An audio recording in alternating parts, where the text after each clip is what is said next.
Things started today, I yearn to have a little curbside appeal for our home. But as much as I want that bright pop of color with some beautiful flowers, I don't have a clue about which types will really do well in our West Texas environment. In this week's No Place Like Home by American Home Improvement, we're off to Aldridge Gardens to get some tips from the pros. Well, I'm here with Russell Johnson, who is the retail manager here at Aldridge Gardens. I have wanted to do this segment since we started Studio 7 because this is one of my many weak spots, but I want so badly to have a lovely curb appeal with some flowers. So you say there are a few things we should really consider if we're going to do some planting this week. What is it? Yeah, there are a few things that are keys to success in gardening. I mean, for one thing is decide what kind of look you want and how hard you want to work at it. Okay. If you want to do annual type plants like geraniums, that's one approach. And when you say annual, you mean you plant them? Annuals, you plant. They flourish? They flourish through the summer, they die in the winter, and you plant them again next year. Okay. So these are things you have to do year in and year out. Okay. If you want to go with perennial type plantings, that's another very important part of the garden. You can go with plants like these right here. These are perennial plants. Kind of funny things we used to call weeds, now we call them Texas wildflowers, and we sell them for $10 a piece. And they're beautiful. Yeah, they're beautiful plants. They may not have as many blooms on them right now as the geraniums or petunias or something like that does, but the blooms will come later and the rewards will come later in the heat of the summer. But anyway, there's perennial type gardening, and then of course vegetable gardening, we can't leave that out. That's my favorite part of my landscape, I think. And these are tomato plants, right? These are tomatoes right here, right? And kind of mature tomatoes, so. Yeah. But anyway, that's one of the first things to do is decide which approach you want to go with. Okay. Also, if you're going to be planting, you need to know if you're planting in the sun or in the shade. So you need to pick the right plants for the right spot. Okay, I have a silly question about that. A lot of times when we come into a nursery, we'll pull out a sign like this and it'll say, full sun. Can we trust these?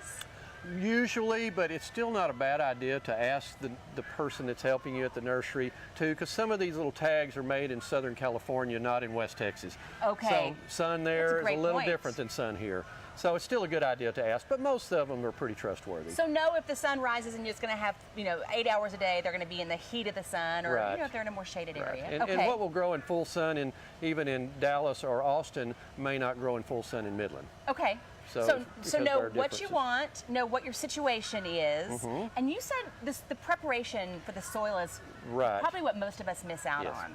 Yeah, preparation of soil is extremely important. I know I used to have a college professor that said it's better to plant a $5 plant in a $10 hole than a $10 plant in a $5 hole. So that's something to keep in mind, is get your soil prepared first. Number one, in our soil, it's very sandy, most of the soil in this area, so we do need an organic matter of some sort. You can do peat moss, you can do cotton burr compost, you can do cow manure, or different types of humates. So there's a lot of things you can use there. And do you mix that in with the soil that you might find in your flower beds? Yes, you mix that in the soil, or you can keep your own compost pile, and that's another whole subject there. But you can, but any kind of organic matter will benefit our soil. Also, it's a good idea to put fertilizer of some sort, of starter fertilizer. I mean, there's a lot of different ones. We like this one. It's called Jump Start. It's kind of a neat label. Happy Frog Jump Start. Yeah. But anyway, that is it's got a starter fertilizer in it, but it also has beneficial bacteria, beneficial fungi. So, things that we used to not even think about that now we're discovering can really be a benefit in the garden. I love that. Okay, so and one more dumb girl question. You're talking about just get in there before you plant anything and mix up all that soil in your flower bed or in your pot. Yes, and take those materials, your starter fertilizer and your compost or organic matter, and till them into, say, 6 to 8 inch depth. Okay. That usually will handle most of the roots of most flowering type plants. Now, I've seen a picture of his actual yard. You know what you're talking about when you're talking about these outside sources or the fertilizers, and they make a huge difference. And we're getting better with our rain and water situation, but it can work on less water than we used to think we had. Oh, most definitely. And if after you've planted, now comes another step or key to success is how you care for the plants.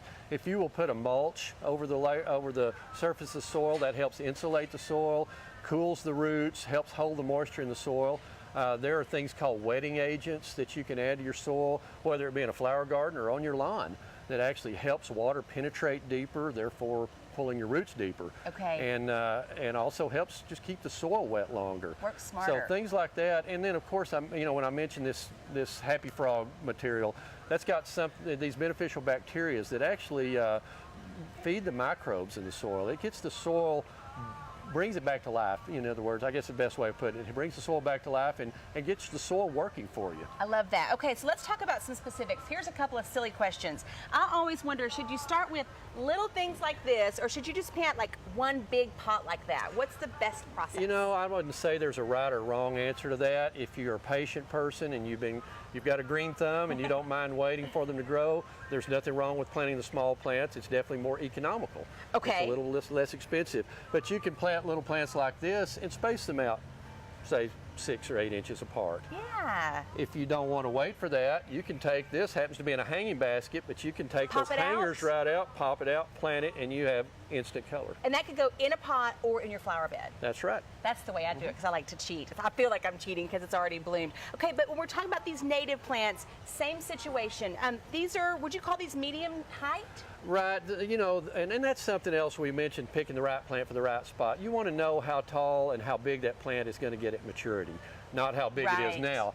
But these plants, like this little plant right here, you want to leave some space for that, because that plant may get 2 to 3 feet across in time. And so make sure that you do allow space for your plants. You don't want to plant something that gets, some of these little plants may get 6 feet tall and wide. You don't want to put that right next to your entryway or your front door or front porch. Sure. And if you have questions about that, of course we have a limited amount of time, but ask somebody who knows. The people who work in the nursery are going to be able to help you figure out how big they're going to get, how much sun they need. That is correct. And we do the best. Now this time of the year we're a little bit outnumbered by our customers, but we may not can just spend tons of time with each customer, but we try to do our best there and try to answer those questions. I love that. The more you do it, the more comfortable you become with it. This is a great starter. We're not letting this guy go. We're going to pick your brain a lot, because this is one of my summer goals, is to have some pretty flowers.